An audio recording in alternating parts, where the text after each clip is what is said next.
Okay, I have a 2013 Range Rover Sport supercharged with the active or dynamic suspension control. That's the one that's hydraulically assisted.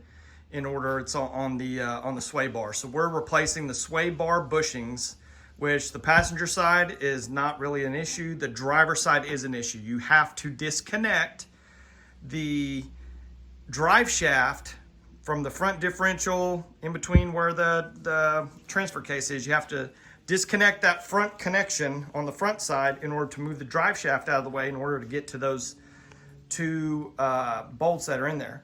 You're gonna have to have, I did this with regular tools. I know Land Rover has a special tool just for that. You're never gonna have access to that.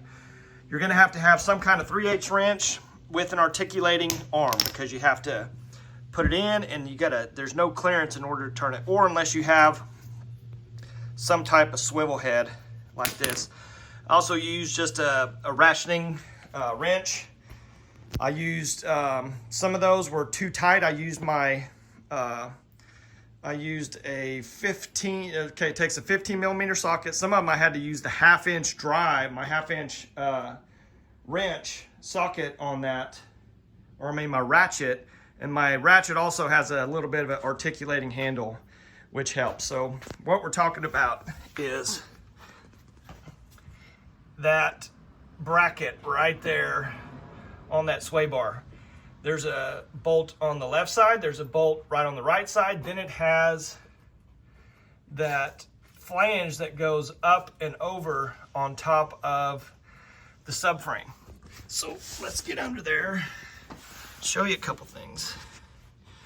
Okay, so from the back, here's this subframe. You've got a bolt right here. So here's our drive shaft. Here's our drive shaft. Right on top of this, right here, there's almost no clearance. It's like maybe half an inch in between there, maybe. You got that right there. Let's get over here to this side. Okay, then on this side, here's our bracket.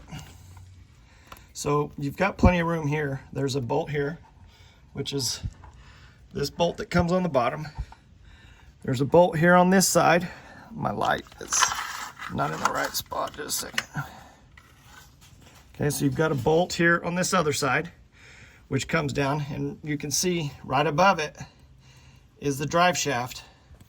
So you can't get to that.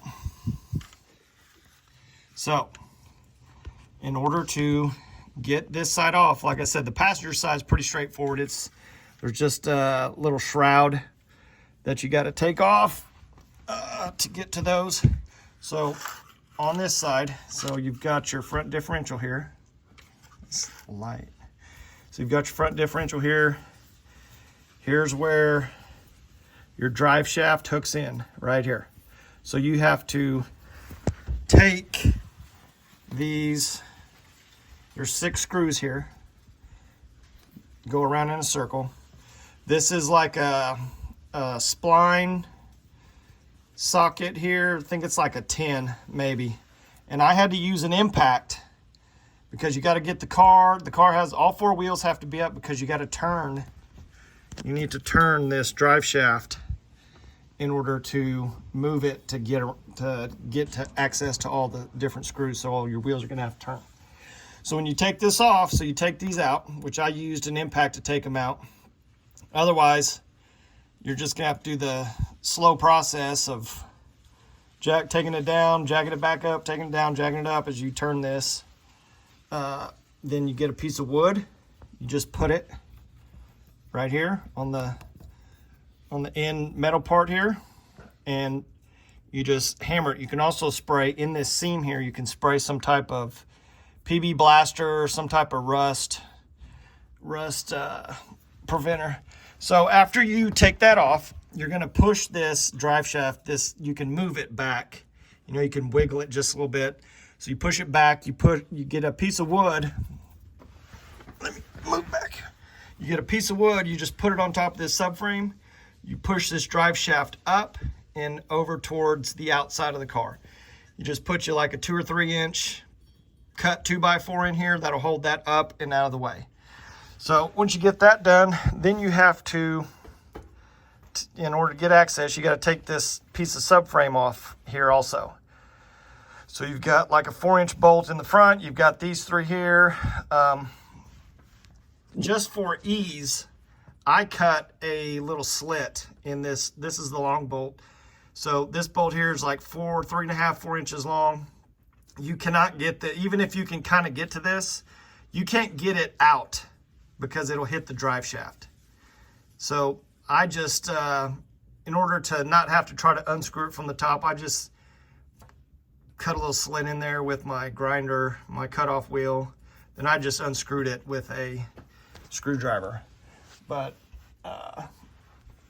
anyway, all in all, this is a job that you can do pretty easy once you understand that you got to take that drive shaft out or just disconnect it.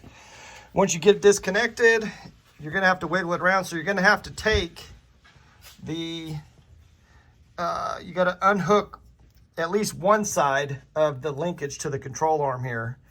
You can do both because over here on the passenger side where this one is, so you've got bolt 1, which is pretty accessible, bolt 2, and then you've got plenty of room here for 3. In fact, you can feel 2 and 3 up there, and you can even get a half inch ratchet up there.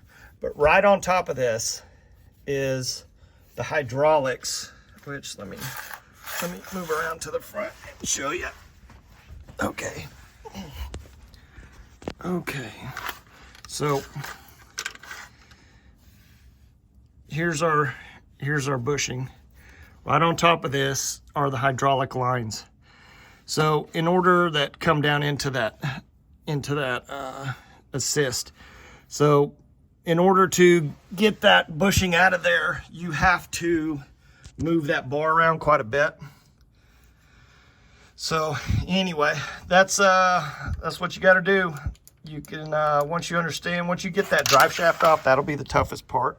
But once you get that drive shaft off, it is pretty easy to go ahead and finish that job. And I would just go ahead and clean that bar up real good, grease it, put your new bushings on there, and you'll be good to go.